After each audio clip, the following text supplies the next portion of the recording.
భయ్యా నేను మొన్న బాబాయ్ హోటల్‌కి వెళ్ళాను భయ్యా విజయవాడ ఎళ్ళాక. సో, అక్కడికెళ్ళాక తెలిసింది ఇది ఎంత ఫేమస్ హోటలో. ఎన్టీఆర్ గారు, వెంకటేష్ బాబాయ్ అండ్ అలాగే అంబానీ గారు అంతమంది పెద్ద పెద్ద సెలబ్రిటీస్ వచ్చారు. ఎందుకంటే ఇక్కడ ఇడ్లీ అంత స్పెషల్. టిఫిన్స్ అన్నీ కూడా ఫస్ట్ ఇక్కడ అరిటాకులో అయితే టిఫిన్ అయితే సర్వ్ చేస్తారు. ఇడ్లీ పైన నెయ్యి అండ్ అలాగే వెన్న ఏసి అయితే ఇచ్చారు మన చేతికి.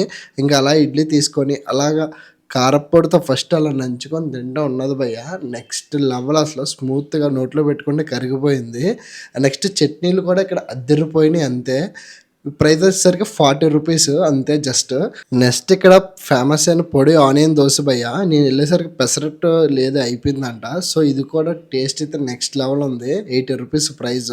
ఇంక ఇంత టిఫిన్ తిన్న తర్వాత అయితే నాకైతే ఇక్కడ ఫిల్టర్ కాఫీ ఉంటదని తెలిసింది బాబాయ్ హోటల్ దగ్గర. ఇది కూడా టేస్ట్ అదిరిపోద్దన్నారు. ఇది పాతకాలపు స్టైల్‌లో అయితే ఇచ్చారు కాఫీ. టేస్ట్ అయితే నెక్స్ట్ లెవెల్ ఉంది. మీలో ఎంతమంది ట్రై చేశారో కామెంట్ సెక్షన్‌లో కామెంట్ చేసేయండి. జై హింద్.